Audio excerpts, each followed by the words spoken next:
ఐబొమ్మ నిర్వాహకుడు ఇమ్మడి రవిని కూకట్పల్లిలో అరెస్టు చేశారు సీసీఎస్ పోలీసులు. నిన్న ఫ్రాన్స్ నుంచి హైదరాబాద్ వచ్చాడు ఇమ్మడి రవి. కరేబియన్ దీవుల్లో ఉంటూ ఐబొమ్మ వెబ్సైట్ నిర్వహిస్తున్నాడు.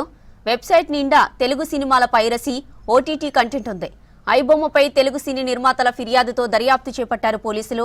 భార్యతో విడాకులు తీసుకుని ఒంటరిగా ఉంటున్నాడు ఇమ్మడి రవి. దమ్ముంటే పట్టుకోండంటూ పోలీసులకు సవాల్ చేశాడు. ప్రస్తుతం అతడిని అరెస్టు చేసి అకౌంట్లో 3 కోట్ల నగదును ఫ్రీజ్ చేశారు పోలీసులు.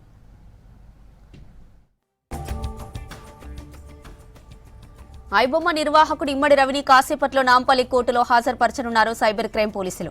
ఇప్పటికే రవిని విచారించిన స్పెషల్ టీం అతని నుంచి కీలక సమాచారం సేకరించినట్లు తెలుస్తోంది. ఐబొమ్మ సర్వర్, వెబ్సైట్లపైన ఆరా తీసినట్లు తెలుస్తోంది. ఇమ్మడి రవి వైజాగ్కు చెందిన వ్యక్తిగా గుర్తించారు పోలీసులు. కూకట్పల్లిలోని ఆయన అపార్ట్మెంట్లో భారీగా కంప్యూటర్స్, హార్డ్ డిస్క్లు స్వాధీనం చేసుకున్నారు. రవి వాడిన సర్వర్లను గుర్తించారు సైబర్ క్రైమ్ పోలీసులు.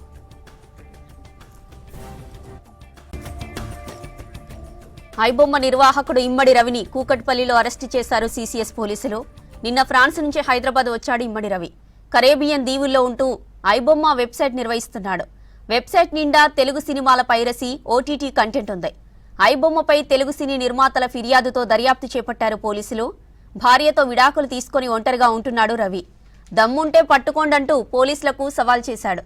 ప్రస్తుతం అతడిని అరెస్టు చేసి అకౌంట్లో 3 కోట్ల నగదును ఫ్రీజ్ చేశారు పోలీసులు.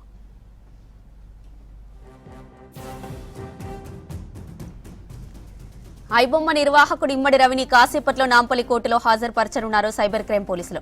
ఇప్పటికే రవిని విచారించిన స్పెషల్ టీం అతని నుంచి కీలక సమాచారం సేకరించినట్లు తెలుస్తోంది. ఐబొమ్మ సర్వర్, వెబ్సైట్లపైన ఆరా తీసినట్లు తెలుస్తోంది.